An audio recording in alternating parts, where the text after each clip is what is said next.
नमस्कार दोस्तों, आपका स्वागत है अपने YouTube चैनल PFP में। हर हफ्ते की तरह इस हफ्ते भी हम आपके लिए लाए हैं ऐसे स्टॉक जो कि आप खरीद सकते हैं। Best stocks to buy now का वीडियो आ चुका है, लेकिन उससे पहले अगर आपने चैनल को सब्सक्राइब नहीं किया है तो प्लीज़ सब्सक्राइब कीजिए और रेगुलर अपडेट्स पाने के लिए नोटिफिकेशन बेल को प्रेस कीजिए। साथ ही साथ टेलीग्राम चैनल को भी ज्वाइन कीजिए, जिसकी लिंक डिस्क्रिप्शन बॉक्स में दी गई है।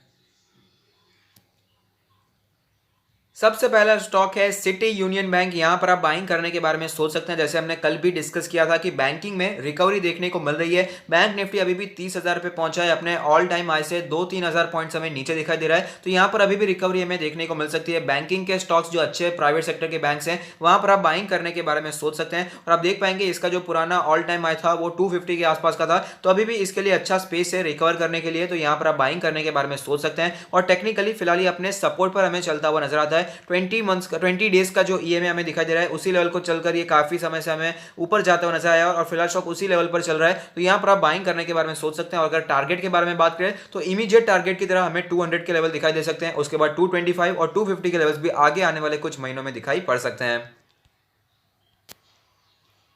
नेक्स्ट स्टॉक भी एक बैंकिंग स्टॉक है, फेडरल बैंक। इसके बारे में भी हमने चर्चा कर ली है। इसने अपने पुराना रेजिस्टेंस तोड़ दिया था। 62 के आसपास का रेजिस्टेंस था, स्ट्रॉन्ग रेजिस्टेंस था, जो कि हमें टूटता हुआ नजर आया और ब्रेकआउट की सिचुएशन देखने को मिल रही है। और पिछले 3 दिनों से स्टॉक यहां पर 60 के नीचे जाता है तो वापस 65 के नीचे जाता है तो वापस कवर हो जाता है और उसके ऊपर ही हमें क्लोजिंग देखने को मिल जाती है। तो यहां पर मेरा मानना है अगर आप बाइंग करना चाहते हैं तो कर सकते हैं। हालांकि स्टॉक में अगर हमें गिरावट देखने को मिलती है तो 60 के आसपास स्टॉक आ सकता है अगर यहां पर वर्स्ट कंडीशन हमें देखने को मिल जाए। बैंक निफ्टी में थोड़ा सा करेक्शन देखने को मिल जाए तो फेडरल बैंक 60 या 58 के आसपास आता हुआ नजर आ सकता है, लेकिन यहां पर भी हमें काफी स्पेस है रिकवर करने के लिए। आप देख पाएंगे इसका जो पुराना टाइम था कोविड के पहले की अगर बात करें तो 90 रुपीज के आसपास हमें ये ट्रेड करता हुआ नजर आता था, तो इसके बाद भी अच्छा स्पेस है। 75 या 80 का टारगेट हम लेकर चल सकते हैं।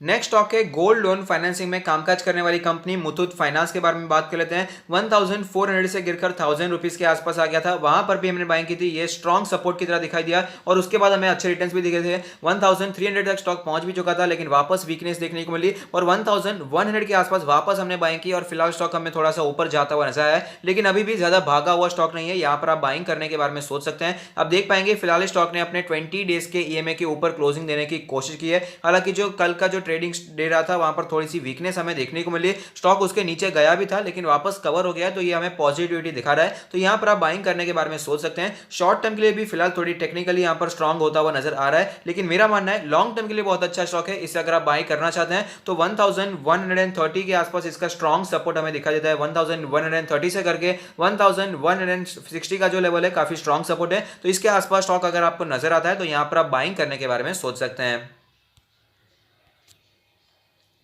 नेक्स्ट स्टॉक है HDFC AMC, जो कि काफी समय से हमें यहां पर नीचे रहता हुआ नजर आया है, बहुत ही वीक होता हुआ नजर आ रहा है, लेकिन फिलहाल टेक्निकली यहां पर भी हमें स्ट्रेंथ दिखाई दे रही है। आप देख पाएंगे 2100 तक आ चुका था, फिर यहां पर रिकवरी देखने को मिली और स्टॉक फिलहाल अपने सारे मूविंग एवरेज के ऊपर ट्रेड करता हुआ नजर आ रहा है, जो कि दर्शा रहा है कि यहां पर हमें टेक्निकली वापस स्ट्रेंथ लौटती हुई नजर आ रही है। तो यहां पर आप बाइंग करने के बारे में सोच सकते हैं। टेक्निकली स्ट्रांग है इसलिए नहीं, क्योंकि फंडामेंटली भी काफी स्ट्रांग है और लॉन्ग टर्म के लिए भी अच्छे प्राइस पे मिल रहा है। 2000 का इसका क्रैश का प्राइस था, उसके बाद हमने 2200 पर भी बाइंग की थी। 2100 जब आया था तब भी हमने बाइंग की, लेकिन फिलहाल भी ज्यादा भागा हुआ स्टॉक नहीं है। अगर आप यहां पर बाइंग करना चाहते हैं तो अभी भी अच्छे लेवल पर मिल रहा है, लॉन्ग टर्म के लिए भी बहुत ही अच्छा है। लेकिन अगर बात करें शॉर्ट टर्म के बारे में तो यहां पर भी फिलहाल अच्छे पॉजिटिव संकेत हमें दिखाई दे रहे हैं। पहले अगर बात करें तो 200 डेज के मूविंग एवरेज के ऊपर जब भी जाता था तो तुरंत ही नीचे आता हुआ नजर आता था, लेकिन फिलहाल काफी समय से उसके ऊपर सस्टेन हो चुका है और वहां पर सपोर्ट लेने की कोशिश कर रहा है और ऊपर की जर्नी हमें दिखा रहा है। तो अगर आप शॉर्ट टर्म के लिए लेते हैं तो इमीडिएट टारगेट जो हमें दिखाई दे सकते हैं वो है 2750 से करके 2800 के आसपास के लेवल।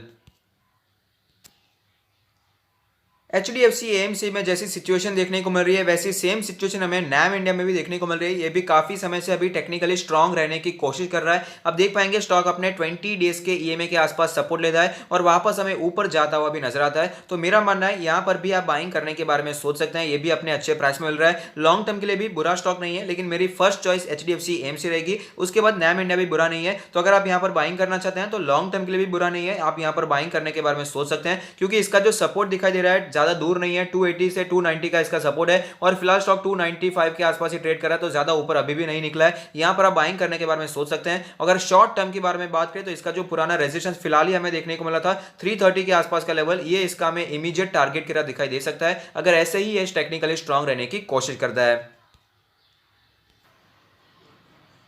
नेक्स्ट स्टॉक है फार्मा स्टॉक है एबॉट इंडिया। यहां पर भी काफी समय से गिरावट बनी हुई है। 18,000 के लेवल से स्टॉक 15,000 पर आ चुका है। काफी गिरावट का सामना स्टॉक को करना पड़ा है, लेकिन फंडामेंटली बहुत ही अच्छी कंपनी है। लॉन्ग टर्म के लिए तो बहुत ही अच्छा स्टॉक है। जो लॉन्ग टर्म के इन्वेस्टर्स हैं करंट मार्केट प्राइस पे भी बाय कर रहे हैं तो भी कोई प्रॉब्लम मुझे दिखाई नहीं दे रही है। शॉर्ट टर्म के लिए बात करें तो 15,000 का लेवल स्ट्रॉन्ग सपोर्ट की तरह दिखाई देता है। अब देख पाएंगे पहले भी इसी लेवल पर आकर इसमें हमें तेजी दिखाई दी, उसके बाद फिर से वीकनेस हमें जरूर देखने को मिली, लेकिन बहुत समय से पिछले 1-2 महीनों से स्टॉक कोशिश कर रहा है कि इस लेवल को ना और 15,000 पर सपोर्ट लेने की कोशिश करता है, क्योंकि इसी लेवल के आसपास इसका 200 डेज का मूविंग एवरेज भी बनकर दिखाई दे रहा है। तो यहां पर आप बाइंग करने के बारे में सोच सकते हैं। नेक्स्ट स्टॉक भी फार्मा सेक्टर से रिलेटेड है, सनोफी इंडिया। यहां पर भी हमें गिरावट देखने को मिली है। 9,000 के लेवल से स्टॉक गिरकर हमें 8,000 के आसपास आता हुआ नजर आता है। 8,000 के नीचे भी स्टॉक आ चुका है, लेकिन जैसे कि हमने देखा है जब भी ये स्टॉक गिरता है तो वापस अपने 100 डेज के मूविंग एवरेज के आसपास स्टॉक सपोर्ट ले लेता है और वापस हमें तेजी कंटिन्यू रहती हुई भी नजर आती है। लेकिन फिलहाल 100 डेज का मूविंग एवरेज तो टूट चुका है, अपने 200 डेज के मूविंग एवरेज पर आता हुआ नजर आता है। तो लॉन्ग टर्म के लिए भी बहुत ही अच्छा स्टॉक है। इसका फंडामेंटल एनालिसिस हमने ऑलरेडी कर लिया है, तो उस वीडियो को भी आप सर्च करके देख सकते हैं। लेकिन अगर बात करें यहां पर शॉर्ट टर्म के बारे में तो फिलहाल कोई ज्यादा पॉजिटिविटी तो दिखाई नहीं दे रही है, लेकिन ट्रेंड के हिसाब से यहां पर पॉसिबल है कि वापस ये 200 डेज के मूविंग एवरेज के आसपास सपोर्ट लेकर हमें वापस ऊपर जाता हुआ भी नजर आ सकता है। पहले भी कई बार हो चुका है इस लेवल के, जब भी नीचे जाता था तो तुरंत यहां पर बाइंग हमें एमर्ज होती हुई नजर आती थी और वापस तेजी कंटिन्यू रहती हुई भी नजर आई थी। तो यहां पर अगर आप शॉर्ट टर्म मिड टर्म के इन्वेस्टर हैं तो भी आप यहां पर बाइंग करने के बारे में सोच सकते हैं और 8,800 9,000 का टारगेट लेकर चल सकते हैं। नेक्स्ट स्टॉक है एफएमसीजी सेक्टर का undisputed market leader HUL Hindustan Unilever. बहुत ही ज्यादा हमें यहाँ पर लैग होता हुआ नजर आता है। बहुत ही दिनों से हमें एक ही लेवल पर ट्रेड करता हुआ नजर आ रहा है। मार्केट में जब गिरावट देखने को मिली तब तो ये तुरंत रिकवर होकर ऊपर निकल गया, 2,600 तक पहुंच गया, लेकिन उसके बाद बहुत ही ज्यादा वीक होता हुआ नजर आ रहा है। बहुत ही कंसोलिडेशन हमें यहाँ पर दिखा रहा है, ज्यादा मूवमेंट हमें इसमें देखने को मिली नहीं है, लेकिन फिलहाल वापस हमें स्ट्रेंथ लौटती हुई नजर आ रही है। तो आप यहाँ पर बाइंग करने के बारे में सोच सकते हैं। करंट मार्केट प्राइस भी बिल्कुल भी बुरा नहीं है लॉन्ग टर्म के लिए। ये 2-2.5-3% ही ऊपर गया है अपने सपोर्ट के से। इसका जो इंपॉर्टेंट सपोर्ट था वो 2120 के आसपास दिखाई दिया था और इस लेवल पर हमने पिछले हफ्ते बाइंग की थी, लेकिन फिलहाल 2-3% ऊपर निकल गया है, तो उसमें कोई चिंता की बात नहीं है। अभी भी स्टॉक अच्छा है, लॉन्ग टर्म के लिए बहुत ही अच्छा स्टॉक है। अगर आप यहां पर बाय कर लेते हैं तो कोई भी प्रॉब्लम मुझे दिखाई नहीं दे रहा है। और अगर शॉर्ट टर्म के बारे में बात करें तो अगर हमें 2200 का लेवल, ये जो हमें पहले रेजिस्टेंस की तरह दिखाई दिया था, अगर ये लेवल टूट जाता है तो हमें तुरंत ही 2350 के आसपास के लेवल भी देखने को मिल सकते हैं, जिस लेवल पर ये पहले भी गया था और वापस नीचे आता हुआ भी नजर आया था।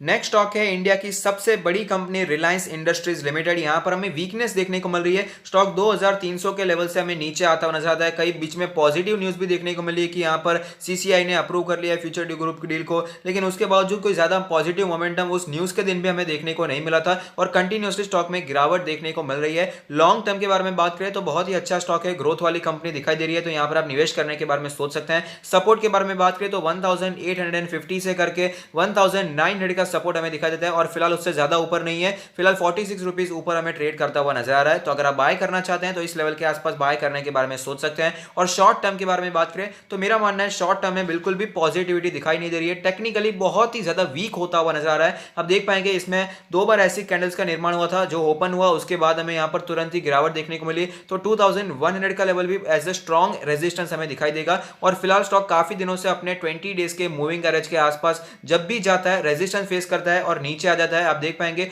बिल्कुल भी पॉजिटिव संकेत यहां पर दिखाई नहीं दे रहे हैं, तो शॉर्ट टर्म के लिए फिलहाल इसे अवॉइड करना ही बेहतर रहेगा।